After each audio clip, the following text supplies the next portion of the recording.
We are here with Mark Atwell from C.O. Williams Construction and also Craig Archer from Stonebridge Construction, who are our supervisory consultants on this particular project at Prior Park.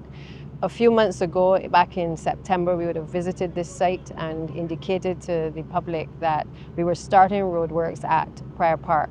This was after several months of having to replace the mains on this particular location. And once Barbados Water Authority had completed their works, we were able to start the process of putting in some of the curbs and the sidewalks along the Prior Park Road. Fortunately, most of that work has now been completed. A number of wells have actually gone into the area to upgrade the issues of the flooding that has been experienced by residents over the years.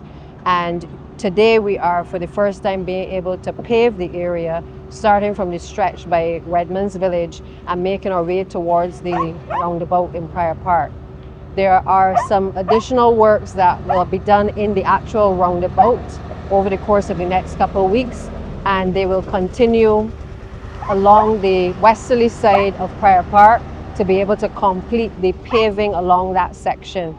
I think over the last few months there has been some disruption to residents, but I think today we can see that the efforts of the construction company certainly has not gone in vain, and we're beginning to see the progress that is finally being made on the Prior Park Road. They are also looking at the junction by Redmond's Village, where I know a number of residents and certainly myself have complained about the bollards being constantly down in the road.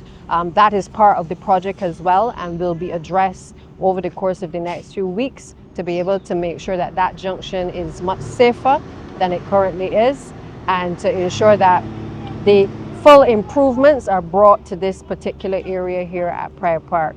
This is a CAF project funded by the Latin American Bank. It is one of the projects that we are beginning in the last financial year, but certainly going to complete within the next financial year. We have a number of other projects ongoing at Reese Road, and Shop Hill is about to start very shortly, the first phase of Shop Hill. And we also have Cane Garden to Bridgefield that will follow shortly after. You would have heard a few months ago as well that we were in the process in the St. Thomas area of refurbishing the road at the Hangman Hill area. And those works have been completed by both Infra Construction and C.O. Williams to date, making the access road a bit smoother so that when we begin the road at Shop Hill, that we are able to have the necessary diversions for the residents of St. Thomas and persons traversing that area. Reese Road in St. Thomas will also be completed very shortly. I think they're about 98% complete, and paving in that area will begin very shortly. So we will start to see some improvements across the parish of St. Thomas that I know the residents have been crying out for some time. As the Deputy Prime Minister went through just now, and we finally reached the point of asphalt. In this area, from the gas station going to the roundabout, the road was not as bad as it is from the roundabout going towards Queen's College. So here we were able to just remove the base of the road and put in a cement stabilized base that we think will add a lot of longevity to the road. Once we complete this section, we will be moving into the roundabout where we will be doing a roller compacted concrete roundabout. Anybody who traverses this area knows how warped the current surface is from the heavy traffic loading in the area. We think the RCC will add, again, longevity to the road going forward. From there, we'll be looking to pave about 400 meters going down into Prior Park. And as we complete sections of the road, we will be paving. We're not going to hold the residents out until we get to the end to try and pave everything at one time. We have had some challenges. Obviously, we started in the height of the wet season. I think we made good progress, that being considered.